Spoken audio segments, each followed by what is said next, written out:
Ang Roser 180, inayos na namin mga tagas. Ngayon, 13,000 na yan. Pinalitan ko ng gulong. Mura pa rin yan sa 13,000.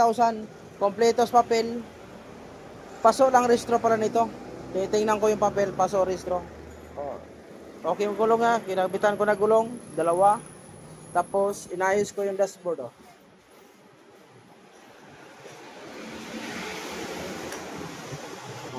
Start. Buto agad, buto. Kondisyon na kondisyon, no?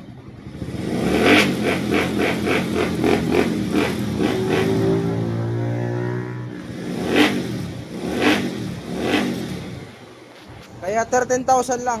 Bilisan nyo na. Ganda pa, oh. Naging 13,000 na. Kasi ipinalitan natin gulong, dalawa. Tapos inayos na natin yung tagas. Gitsun up na natin. I-cleaning carburetor. Ipalitan gasolina. Ayos. Ha? Langis pa. Langis pa. Mura na 13,000 yan.